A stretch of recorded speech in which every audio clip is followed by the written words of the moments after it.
And here on Cleveland Browns Daily, Jason Gibbs with you. Happy to be joined by ESPN NFL Draft Analyst. I'm sure it doesn't get old when you hear that title. It's weird, though. It's weird. From, from the Bleacher Report to ESPN, Yeah. your own website still.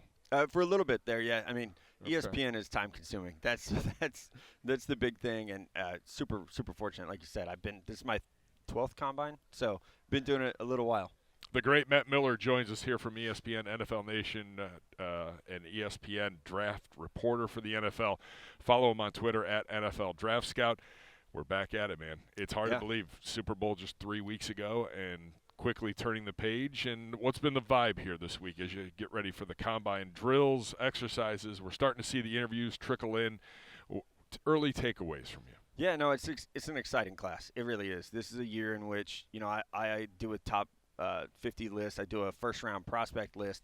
And there were so many guys I wanted to get in that top 50. I'll do conversations like this with you guys, and you ask me about a player, and I'm like, oh, yeah, he's a top 50 player. And then you go to make that list. Like, I have 70 top 50 players. That math doesn't work. Same with the first round this year. There are so many talented prospects. Great news for the Cleveland Browns. So many talented prospects that, even we did Mel Kiper's mock draft last night, did a show, tearing it apart, making fun of Mel. And it was like, man, there's so many guys that weren't in there. But there was no one in his first round that I didn't think belonged there. So that goes to show, I'm sure fans get tired of us being like, this guy's a first rounder and that guy's it's like Oprah giving away cars.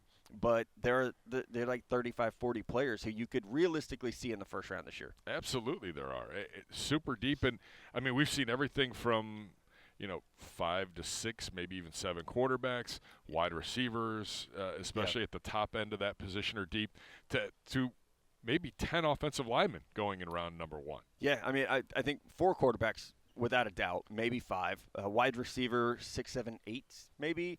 Offensive tackle, same situation, 6, 7, 8. We might see a guard. We might see a center or 2. So even just on offense, I mean, we're talking 20 to 22 picks in the first round could just be on offense. So it's a stacked draft. And it's fun because when I think about the core positions you want to build a team with, that's where this draft is deep. Quarterback, left tackle, wide receiver, defensive end, corner. Like those are your 5 positions you really need to nail to build a winning team. That's what this draft is great at. All right, so we'll get to the defensive side of things here in just a minute, talking with Matt Miller, ESPN NFL Draft Analyst, and you can catch him on ESPN.com, all of their platforms here as we get closer to the 2024 NFL Draft. On the offensive side of the football, you mentioned it, the wide receiver class. It's deep at the top, but how deep is it throughout the entire draft? It's really deep throughout the top. Like I said, we might see 6, 7, or 8 go in the first round. We might see the same number in the second round. And then even in the third round, there are 4 or 5 players in the third round who I really like and think, man, I see a situation where that guy is a top 3 wide receiver for an NFL team. So it is really, really deep at the top. I think something you're going to see with every position group this year is there is a drop-off on day 3 because we had a record low number of underclassmen enter. Because of the extra 2020 COVID year, a lot of guys didn't enter the draft. They opted for another year of college football. And then also NIL is allowing players the opportunity to stay in college an extra year and have that, financial support to where it's not, man, let me get to the NFL and make real money. Like you can stay, at your college and make real money and continue to develop as a player. You mentioned offensive line and wide receiver, and we talked a little quarterback as well. We'll get into that as we go through this. But the running back position. And there's a lot of free agents, obviously, in the NFL at the running back position at the top of their game. But this is a running back position where maybe we don't see a running back go in the first round, and very well maybe not in the top 50. Yeah, I would say if there's a prop bet on running backs in the first round, hammer the under because I don't think there will be one. Even in the top 50, I think is 51 is the Dallas Cowboys. That's where I start to think, like, okay, that could be our first running back. Jonathan Brooks from Texas maybe would have been in that argument as a first-round guy, but he tore his ACL in November. That's going to be a little bit of a delayed return for him, so that factors into it.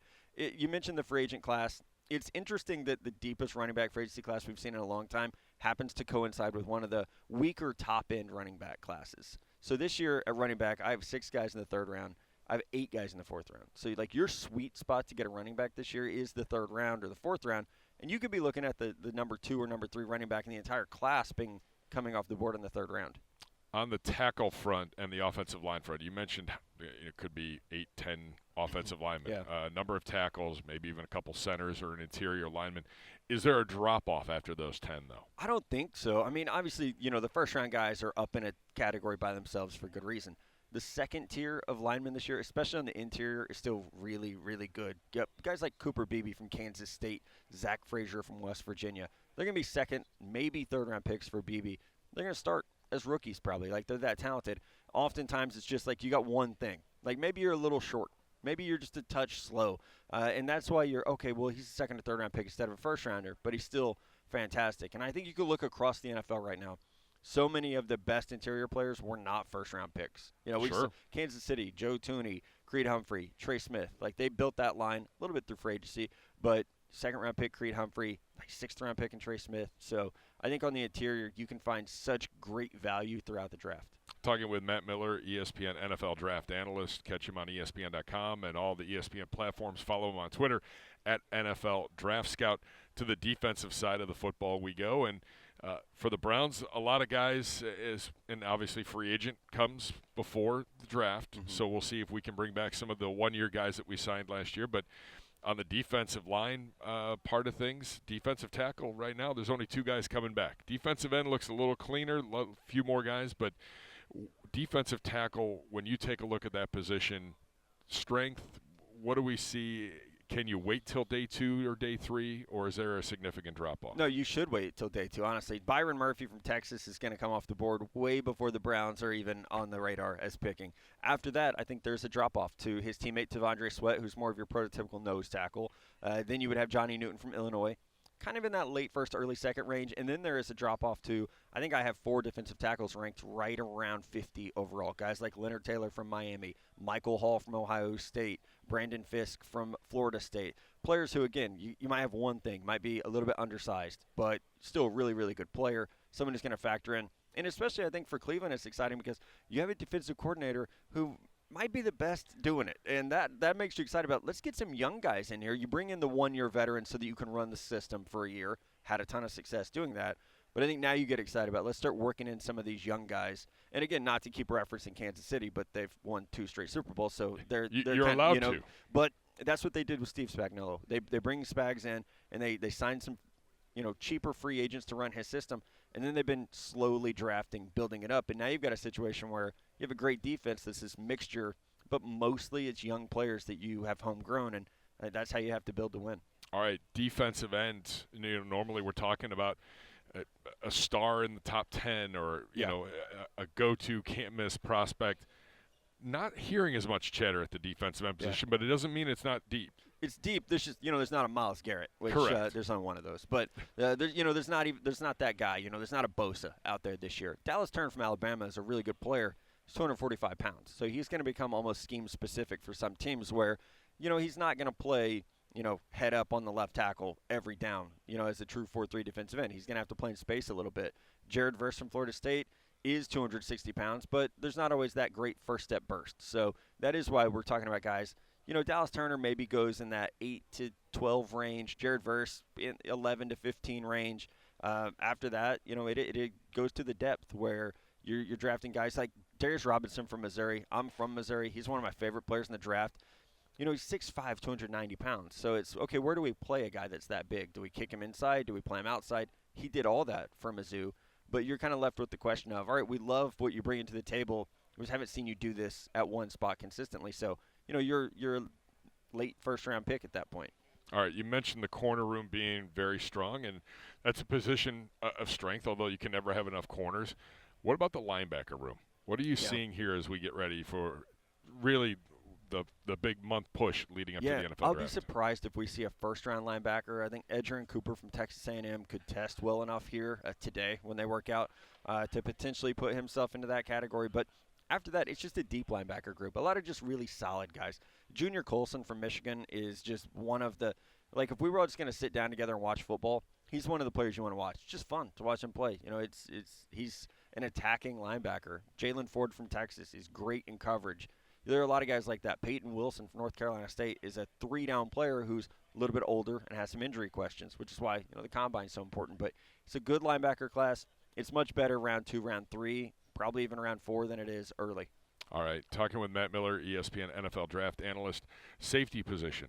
Again, another one that maybe we're not talking a whole lot about. Corners we know about, but safeties, what do you see? Safeties are hard to evaluate now because of the way the college game is played. Like, everything is attacking the perimeter or a deep shot. So safeties are just really put in no man's land. But I would say this year, we won't. I don't think we'll see a first rounder. I would almost say, like, we won't. But there's always that one chance. Sure. We shouldn't see a first round safety. We might not see one come off the board in the top 50. It's a lot like running back and linebacker this year, where Tyler Nubin from Minnesota is a good player. Cam Kinchens from Miami is a good player. Kalen Bullock, USC, is a good player. But they each have something in their game that makes you say, this is not a premium position anymore. It's been devalued to some degree in terms of salary cap. Let's wait. Let's just wait and get a safety. So I think round 2, round 3 is your spot to do that. When you're prioritizing positions, if you're going through and looking at things, and do you look ahead to next year and who might be coming out when you're prioritizing like a class? If you're a front office, where's your level of prioritization? You have to, and especially at certain positions, you have to do that. If you're a team that needs a quarterback, you better know what's coming down the pipeline, because if you don't take one this year and then you get stuck in a year without a top tier quarterback prospect, that's not great. And it's the same thing at those core positions: left tackle, wide receiver, pass rusher positions, and corner. You want to peek ahead. The nice thing about 2025 is there's really good wide receivers again. There's 2 corners who might be the 2 best players in the entire draft, and it looks like it'll be another good offensive tackle class. So you have to be. I think smart teams are looking ahead and preparing that way. No, you're never going to know like where you're at in the draft order, but you do want to know like strength of the class. Where's it going to be at, so that if you do bypass a defensive end this year, it's like, okay, well, we feel pretty good we can get one next year. All right, one final one for you. Matt Miller, ESPN NFL Draft Analyst, kind enough with a few minutes of his time from way back when till now here at ESPN. Mel Kiper Jr., best piece of advice you've gotten from Mel? Oh, man, he is amazing and has helped my career so much in the few years I've been at ESPN. He told me, he said, write things down. That like our generation, everything we do, we type. And so when you're studying for the draft, you need to be able to talk for about 90 seconds about 500 players. And you don't know when they're going to get drafted. A producer's going to come in your ear and say, be ready, this player. And so writing things down has been huge for my draft prep. My hands are probably getting a lot stronger than they were in the past, but it's nice to, when we do even things like this, it's a great test of, all right, how much do you know about players that are going to get drafted super late, and you don't have much time to think about what you're going to say. Or the big teleconference that Lily put you on. Oh, that was great. Yeah, we got. Yeah, you want to talk about practice? It's like speed dating. It's like rapid fire. No, it's so much fun though, and doing radio and podcasts really helped my career when I was coming up at Bleacher Report. Of hey, I'll hop on a podcast and talk football, and getting your voice and your opinions out there to more people is invaluable. I wish you all the best of luck, man. Continued so success. Family good? Everybody good? Everyone's good. Can't complain. My son's a Chiefs fan, so it's like he's living his best life right now. Right? Absolutely. Yeah, I told him I was a Bulls fan of the 90s, so I get it. Uh-huh. We all were, probably, so it's fine. Exactly, except for us in Cleveland, because Michael was ripping our hearts out. That's bad. a minor detail. My bad, yeah. That's all right. Matt Miller, ESPN NFL Draft Analyst. Appreciate the time, man. All the best to you. Thank you.